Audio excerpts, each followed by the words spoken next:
So hero వచ్చేసి ఒక తాడు పైన అయితే నడుచుకుంటూ వెళ్తూ ఉంటాడు. అప్పుడే చుట్టుపక్కల అందరూ గూడా ఏంటి మళ్ళీ గొడవ పడ్డాడా? చాలా డేంజరస్. తన కళ్ళు చూడు, తన హెయిర్ కలర్ చూడు, తను చూడ్డానికి గ్రాస్‌గా ఉన్నాడు. తను చాలా డేంజరస్. తన దగ్గరికి ఎవరు వెళ్ళొద్దనైతే అంటారు. సో అందరూ కూడా అలానే అంటుంటారు. మనోడు ఆ తాడు పైనుంచి కింద పడిపోతాడు. సో అప్పుడే మనకు అర్థమవుతుంది ఒంటరిగా అయిపోయినాడు మన హీరో అని. సో ఇక మనోడు నిద్ర నుంచి లేచి రెడీ అయితే ఒక స్ట్రీట్‌లోకైతే వెళ్తాడు. ఆ స్ట్రీట్ పేరే టంపు షాపింగ్ స్ట్రీట్ అనమాట. సో ఆ స్ట్రీట్‌లో అక్కడ వెళ్తూ ఉంటే అక్కడైతే కొంతమంది డెలిక్వెంట్స్ ఒక అమ్మాయినైతే ఏడిపిస్తూ ఉంటారు హీరో అక్కడ వెళ్తుంటే. అప్పుడే అక్కడ కొంతమంది ఏడిపిస్తూ ఉంటే వాళ్ళ దగ్గరికైతే వెళ్ళి మీలాంటి వీక్ వాళ్ళు స్ట్రాంగ్ అని ఫీల్ అయితేనే నాకు నచ్చదనైతే అని ఒక్కొక్కరిని తుక్కు రేగొడతాడనమాట. సో తుక్కు రేగొట్టి వాళ్ళకైతే ఒక మాట చెప్తాడు. సో వీక్ వాళ్ళకు నాకు నచ్చరు. కాబట్టి వాళ్ళు నన్ను చూసి పారిపోతారు. స్ట్రాంగ్ వాళ్ళు నన్ను కావాలని వెతుక్కుంటూ వస్తారు. నా పేరు హరుకా సాకురా. నేను ఫురిన్ హై స్కూల్ నుంచి వచ్చానని అయితే చెప్తాడు.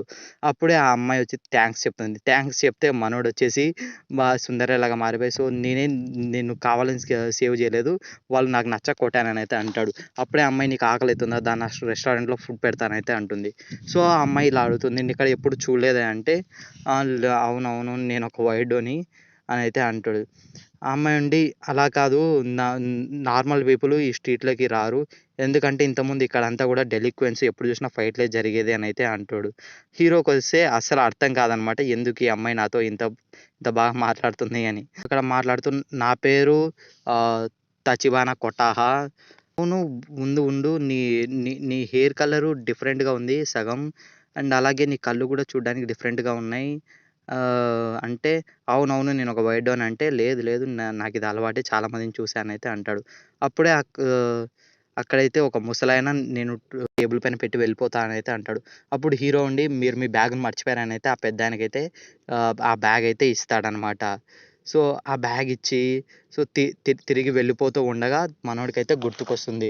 సో లాస్ట్‌లో హీరోయిన్ చెప్పినది. ఆ పెద్దాయన నీకు గిఫ్ట్స్ ఇచ్చాడు. అది ఆ పెద్దాయన గ్రాండ్ చిల్డ్రన్ కోసం గిఫ్ట్ అంట చాలా ఇంపార్టెంటా అని. హీరో వచ్చేసి షటప్ నాకాడ నుంచి వెళ్ళిపో అనైతే అంటాడు. అండ్ హీరోయిన్ వచ్చేసి నువ్వు కనీసం మంచిగా మాట్లాడాలి.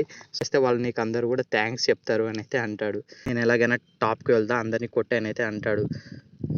అప్పుడు హీరోయిన్ ఉండి నువ్వు ఇలానే ఉంటే ఎప్పటికి కూడా టాప్ వెళ్ళలేవు అనైతే అంటాడు. సో అప్పుడు హీరో ఉండి నీకు నేను ఎంత పవర్‌ఫుల్లో తెలియదు అనైతే అంటాడనమాట. టాహా ఉండి నేను ఫిజికల్ స్టఫ్ గురించి మాట్లాడలేదు. అవును నాయనా ఫురిన్ వాళ్ళని కలిస్తే నీకే అర్థమవుతుందిలే అనైతే అంటాడు. సో హీరో అలా నడుచుకుంటూ వెళ్తుండగా ఇందాక కొట్టాడు కదా! సో వాళ్ళంతా కూడా గ్యాంగ్ అప్ అయితే వస్తాడు హీరో పైకి. వాళ్ళంతా చాలామంది అయితే ఉంటారనమాట. సో చాలామంది ఉండి వాడైతే హీరో దగ్గరకొచ్చి ఆహ్, చూసి ఏంటి నీ హెయిర్ కలర్ ఇలా ఉంది? అరే నీ కళ్ళు గూడా ఇలానే ఉన్నాయి. సో చూస్తుంటే నువ్వు దరిద్రంగా ఉన్నావే అనైతే అంటాడు. అప్పుడు హీరోకి ఇలా అనిపిస్తది. ఇది కదా నార్మల్ రెస్పాన్స్. ఇది కదా నాకు కావాల్సింది. ఎలాగైనా సరే నా ముందున్న వాళ్ళనంతా కొట్టుకుంటూ నేను టాప్‌కెళ్తాను. అదే నా పద్ధతి అనైతే వాడినైతే ఒకే ఒక గుద్దు గుద్దుతాడనమాట. సో అందరిని మామూలు కొట్టడు. పిచ్చి కుక్కలాగా సో సావగొడుతుంటాడు. సగం మందికి పైగా అందరినైతే కొట్టి కొట్టి పాడేస్తాడు.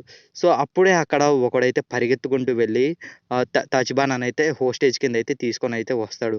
సో తీసుకొనొచ్చి అవును ఇది మీ ఫురిన్ కిడ్స్ హోస్టేజెస్ వాళ్ళ పైన దాడి చేయరుగా అనైతే వాడు మాట కంప్లీట్ చేసే లోపే పరిగెత్తుకుంటూ వచ్చి వాడినైతే ఎగిరి తంతాడనమాట. సో ఎగిరి తన్ని ఇక త త తచిబానాని ప్రొటెక్ట్ చేస్తూ ఫైట్ అయితే చేస్తూ ఉంటాడు.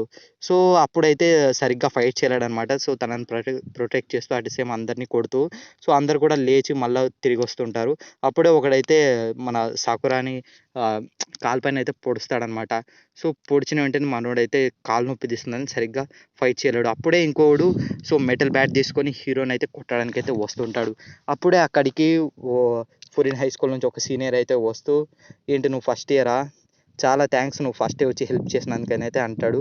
సో వెంటనే ఆ బ్యాట్‌ని ఆపి దాన్ని సగానికైతే విరిచేస్తాడనమాట. విరిచేసి కొడుతూ ఉంటారు. సో అప్పుడే అక్కడికి సో మొత్తం నలుగురు సీనియర్స్ అయితే వస్తారనమాట. వాళ్ళైతే మామూలుగా కొట్టరు. ఒక్కొక్కడిని తుక్కు రెగ్గొడుతుంటారు. సో హీరోకి అసలు షాక్ అయితాడు. ఎందుకు ఫురిన్ నాకు హెల్ప్ చేస్తుంది అని చెప్తాడనమాట. అప్పుడే అక్కడ ఆ స్ట్రీట్‌లో ఉన్న వాళ్ళంతా గూడా ఆహ్, ట వాళ్ళ ఇంట్లోనుంచి వాళ్ళనైతే ఎంకరేజ్ చేస్తుంటారు. అలా కొట్టండి, ఇలా కాదు అలా కొట్టండి, ఒక్కొక్కరిని తుక్కు రెగ్గొట్టండి అని. సో హీరోకైతే అస్సలు అర్థం కాదనమాట. అసలు ఏం జరుగుతుంది? ఎందుకు వాళ్ళు ఇలా చేస్తున్నారని. అప్పుడు 'తాజ్‌బాన్' ఉండి నేను చెప్పాను గదా! సో, ఇంతకుముందు వరకు ఇక్కడ సేఫ్టీ అనేది లేదు. స్ట్రీట్‌లో ఎప్పుడు చూసినా గ్యాంగ్స్ అనేవి టీమ్ అప్స్ అయి ఫైట్ చేస్తూ ఉండేవి. కానీ 2 ఇయర్స్ ముందు ఆహ్, ఫురిన్ వాళ్ళైతే ఇక్కడొక రూల్స్ అయితే తీసుకొచ్చారు. బోర్డ్ పెట్టారు. వాళ్ళంతా కూడా ఇక్కడ ఇక్కడ ఎవ్వరు కూడా ఫైట్ చేయకూడదు. ఎవరైనా సరే అలా చేస్తే ఫురిన్ వాళ్ళైతే వచ్చి వాళ్ళని తుక్కు రెగ్గొడతారు. అలా చేస్తున్నందుకే వాళ్ళకి ఇక్కడున్న లోకల్స్ అంతా కూడా ఒక పేరైతే పెట్టారు. అదే బోఫురిన్. అంటే విండ్ బ్రేకర్స్ అనమాట. ఎవరైతే రూల్స్‌ని బ్రేక్ చేస్తారో వీళ్ళొచ్చి వాళ్ళని తుక్కు రేగొడతారు. అప్పుడే ఇక అందరూ అక్కడికొచ్చి అందరిని గూడా ఐ మీన్ అందరికి కూడా థాంక్స్ అనైతే చెప్తూ ఉంటారు. సో, థాంక్స్ మమ్మల్ని కాపాడినందుకని. అందరూ కూడా మామూలుగా థాంక్స్ చెప్పరు. సో, ఆఖరికి కొంతమందొచ్చి హీరోకి కూడా థాంక్స్ చెప్తారు. సో, థాంక్స్ చెప్తే అసలు హీరో ఉండి ఏంటి ఏం జరుగుతుందనైతే అనుకుంటాడు. అండ్ అప్పుడే మనోడికైతే అర్థం కాదు. అసలు ఏం జరిగింది? వాళ్ళని చూస్తే వాళ్ళేం భయపడట్లేదు. ఏమి వాళ్ళు రియాక్షన్ అనేది చాలా పాజిటివ్‌గా ఉంది అనైతే అనుకుంటాడు.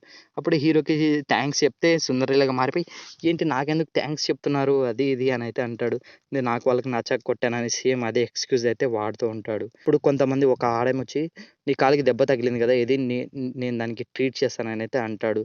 అంటుంది. కానీ మనోడుండి, నాకేం అక్కర్లేదనైతే అంటే, తజ్బానా ఉండి తనను తన కాలికి కట్టు కట్టి, చెప్పా గదా!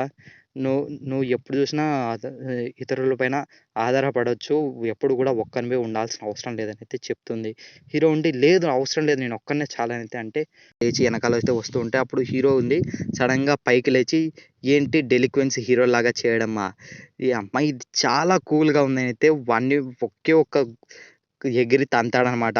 అందరూ గూడా షాక్ అయిపోతారు. ఇది కదా నాకు కావాల్సిందనైతే చెప్తాడు. సో, అంతటితోని ఈ ఎపిసోడ్ అయితే అయిపోతుంది.